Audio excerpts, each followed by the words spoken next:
ವೀಕ್ಷಕರಿಗೆಲ್ಲ ಮುತ್ತಿನಂಥ ಮಾತು ಚಾನಲಿಂದ ನಿಮ್ಮ ಸುನೀತಾ ಮಾಡುವ ನಮಸ್ಕಾರಗಳು.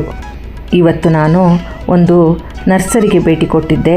ಅಲ್ಲಿನ ಹೂಗಳನ್ನು ನೋಡಿ ತುಂಬ ಆನಂದ ಆಯಿತು ನನಗೆ. ಆ ವಿಡಿಯೋನ ನಿಮಗೆ ಇಲ್ಲಿ ತೋರಿಸ್ತಾ ಇದ್ದೇನೆ ವೀಕ್ಷಕರೇ.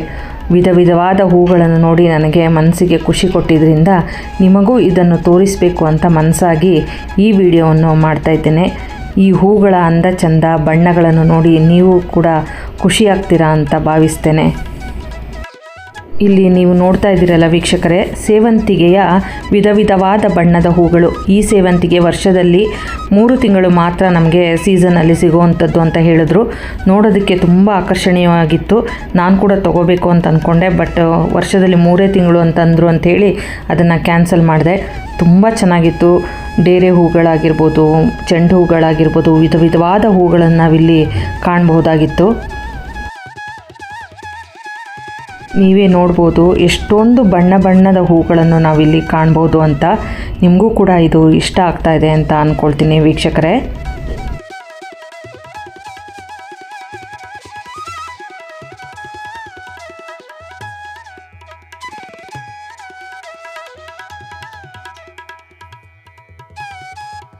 ಈ ಹೂವಂತೂ ನನಗೆ ತುಂಬ ಇಷ್ಟ ಆಯಿತು.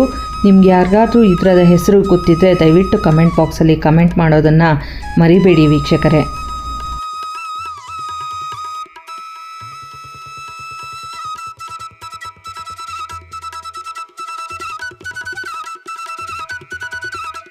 ಇಲ್ಲಿ ನೋಡ್ತಾ ಇದ್ದೀರಲ್ಲ, ಡೇರೆ ಹೂ ಅಂತ ಹೇಳ್ತಾರೆ ಇಂಗ್ಲೀಷಲ್ಲಿ. ಇದರಲ್ಲಿ ನರ್ಸರಿ ಹೆಸರು ಏನಿದೆ ಅಂತಂದ್ಬಿಟ್ಟು ನಿಜವಾಗ್ಲೂ ನನಗೆ ಗೊತ್ತಿಲ್ಲ. ನಿಮಗೆ ಏನಾದರೂ ಗೊತ್ತಿದ್ದರೆ ಕಮೆಂಟ್ ಮಾಡಿ.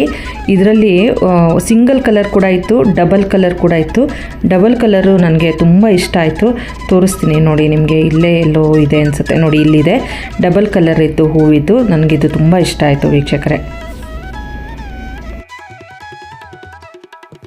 ಇಲ್ಲಿ ನಾವು ದಾಸವಾಳದ ವಿವಿಧ ಬಣ್ಣದ ಗಿಡಗಳನ್ನು ಕೂಡ ನೋಡಿದ್ವಿ. ತುಂಬ ಇಷ್ಟ ಆಯಿತು. ದೊಡ್ಡ ದೊಡ್ಡ ಹೂಗಳಿರ್ತಕ್ಕಂಥ ದಾಸವಾಳಗಳಿಲ್ಲಿತ್ತು ನೋಡಿ, ನೀವು ನೋಡ್ಬೋದು.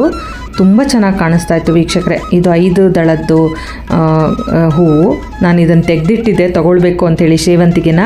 ಯಾವಾಗ ಸೀಸನಲ್ಲು ಅಂತ ಹೇಳಿದ್ರು ಆವಾಗ ನಾನು ಅದನ್ನು ಬಿಟ್ಬಿಟ್ಟೆ. ಯಾಕಂದರೆ ಮತ್ತೆ ನಮಗೆ ಇಡೀ ವರ್ಷ ಹೂ ಸಿಗೋದಿಲ್ಲ ಅಂಥೇಳಿ.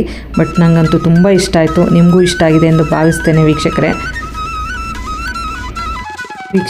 ಯಾರು ನನ್ನ ಚಾನಲ್ಗೆ ಇನ್ನೂ ಸಬ್ಸ್ಕ್ರೈಬ್ ಮಾಡಿಲ್ವೋ ಸಬ್ಸ್ಕ್ರೈಬ್ ಮಾಡಿಕೊಂಡು ದಯವಿಟ್ಟು ಚಾನಲ್ನ ವೀಕ್ಷಿಸಿ. ಮುಂದಿನ ಮತ್ತೊಂದು ವಿಡಿಯೋದೊಂದಿಗೆ ನಿಮ್ಮನ್ನು ಭೇಟಿಯಾಗುತ್ತೇನೆ. ಅಲ್ಲಿಯ ತನಕ ಧನ್ಯವಾದಗಳು ವೀಕ್ಷಕರೇ.